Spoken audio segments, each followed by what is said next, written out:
So, welcome to another unit. The Bible talks about many different subjects.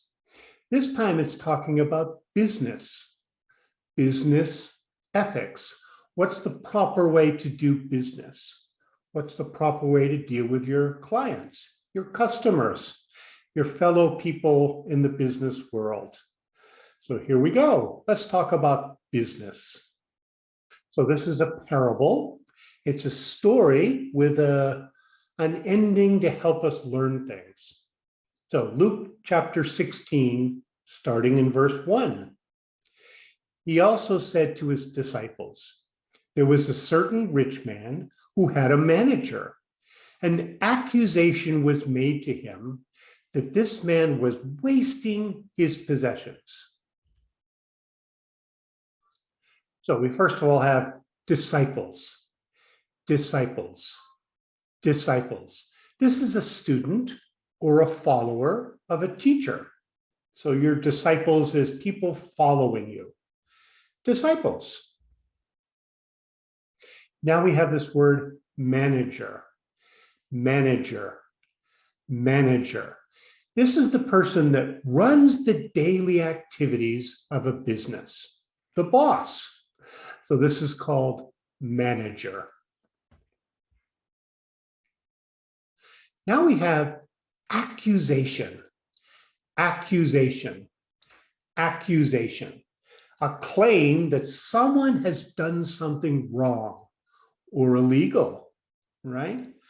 I say you did this wrong. Hasn't been proven yet.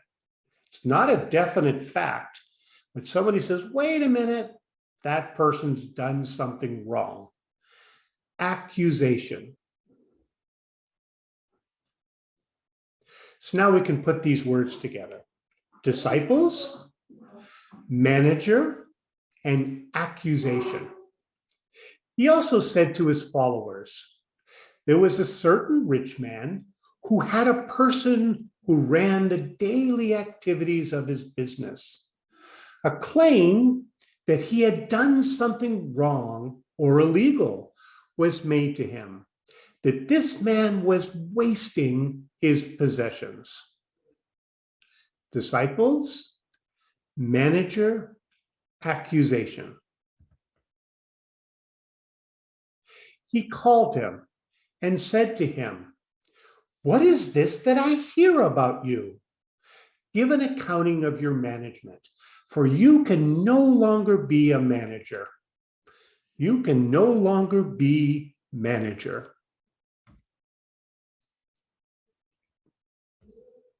So give an accounting.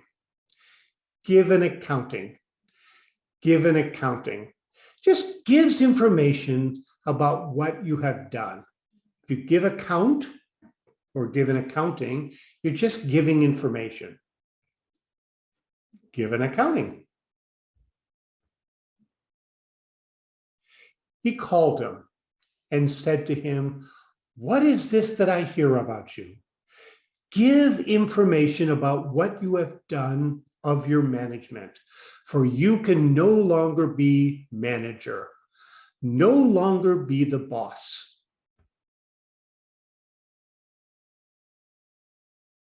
The manager said within himself, what will I do, seeing that my Lord is taking away the management position from me? I don't have strength to dig. I am ashamed to beg.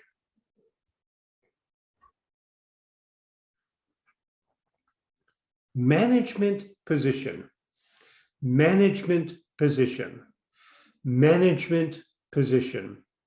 You are responsible for other people's work. You're the manager. You're the boss. Ashamed. Embarrassed by something. Oh, I don't want to deal with this. I feel really bad. Ashamed. So he's ashamed to beg. Very bad. Beg means beg. You might see people in the street beg. It means to ask for food or money as a gift. You don't work for it. I really need some help. Give me some food or money. Beg.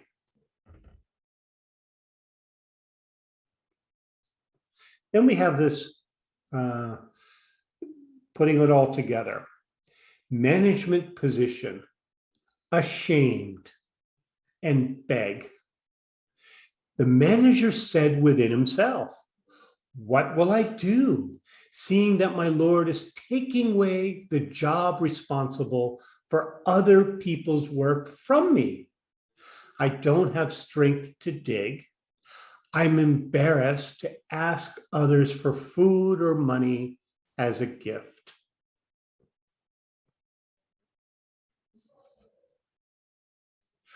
Calling each one of his Lord's debtors to him, he said to the first, how much do you owe to my Lord?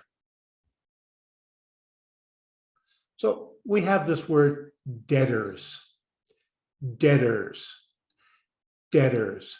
This is one who owes money to someone else.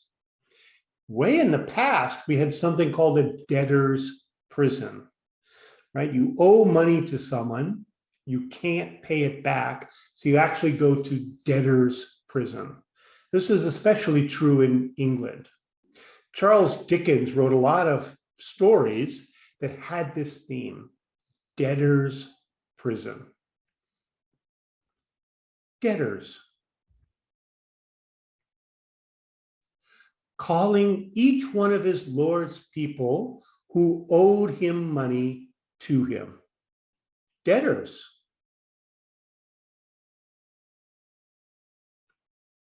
He said, 100 batos of oil.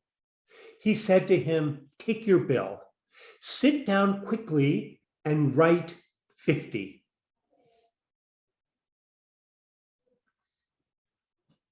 Batos, batos, batos. 100 batos is about 395 liters, or 104 US gallons. So they seem to be on the barter system. Barter means it's not necessarily money, right? They traded things and goods rather than money. And, you know, a bato, right? We call it gallons in America. You might call it liters in Europe, other places. What's the difference? Whatever measurement you want to use. They use batos. And then he said to another, how much do you owe? He said, 100 cores of wheat. He said to him, take your bill and write 80. So now we have this word cores, cores, cores. 100 cores is around 2,110 liters, or around 600 bushels. So again, we use bushels. Other places they might use liters. These people used cores. Doesn't really matter. So these people may seem ancient to you or to me. They used a measurement just like we do. Cores. His Lord commended the dishonest manager because he had done wisely. For the children of this world are, in their own generation, wiser than the children of the light. So now we have commended, commended, commended. This is to give praise. Good job. Really good job. Commended. His Lord gave praise and said, good job to the dishonest manager. Commended him. No servant can serve two masters, for either he will hate the one and love the other, or else he will hold to one and despise the other. You aren't able to serve God and mammon. What's this weird word, mammon? Mammon, mammon, mammon. This is a false god of money, right? You worship the false god of money. So it's not just money, it's the false notion, the false god of money, mammon.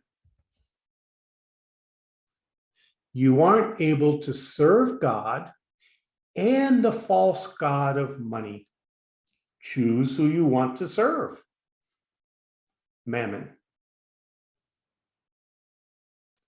The Pharisees, who were lovers of money, also heard all these things, and they scoffed at him. So first of all, you have this word, the Pharisees. Pharisees. Pharisees. This is a Jewish sect, a group of people, and they're committed to the Mosaic law. They thought they were superior to other people. We call it looking down upon them. I'm better than you. And also we learned here that they were lovers of money, the Pharisees. And then we have scoffed, scoffed, scoffed. That means to mock. That obviously is not true. So when you mock someone, when you scoff at someone, you're saying, you're silly, that's not true. Scoffed. So now when we put this together, we have the Pharisees. This picture to the left, not sure if that's what they look like.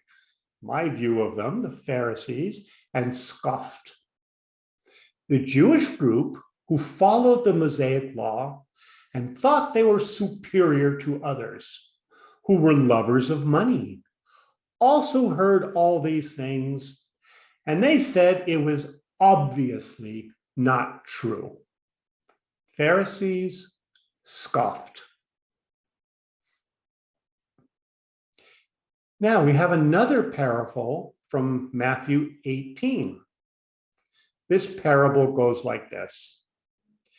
Therefore, the kingdom of heaven is like a certain king who wanted to settle accounts with his servants. Settle accounts. Settle accounts. Settle accounts. This is to bring to a final end. Settle accounts. Therefore, the kingdom of heaven is like a certain king who wanted to bring to a final end the accounts with his servants. Settle accounts. When he had begun to settle, one was brought to him who owed him 10,000 talents. So 10,000 talents was equal to, 60 million denarii? One denarius was a typical day's earning. This is just a crazy amount. It's like you owe someone $1 billion. Just a crazy amount. 10,000 talents. Might as well be a billionaire. The servant therefore fell down and knelt before him, saying, Lord, have patience with me, and I will repay you all. Repay, repay, repay. This is pay back what you owe. Give all the money back that you owe. Repay. The servant therefore fell down and knelt before him, saying, Lord, have patience with me, and I will pay you back all that I owe. The Lord of that servant, being moved with compassion, released him and forgave him the debt. Now we have a couple of words here. First of all, we have moved with compassion. Moved with compassion. Moved with compassion. So if you have compassion on someone, you feel sorry for that person, right? You deeply feel sorry. Oh. Usually comes with, how can I help them? I feel bad for them. And then it has the word forgave, forgave, forgave. This means to cancel, right? If you forgave someone, you cancel it.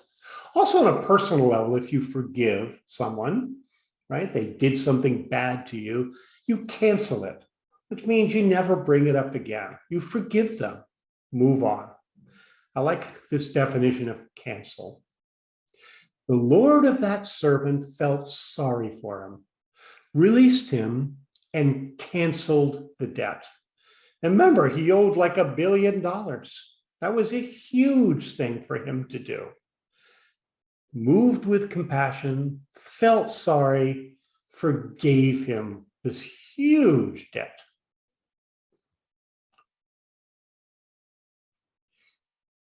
Then it goes on, and somebody else owed him money, and very small amount, like $20 or something, and begged him to let him repay this servant. And he said, no, he would not, but went out and cast him into prison until he should pay back that which was due. So he owed like $1 billion. This other guy owed him like, I don't know, $20. And he had him thrown in prison for that little small amount. So cast, cast, cast. This is throw with great force, shoving someone. That's the word cast.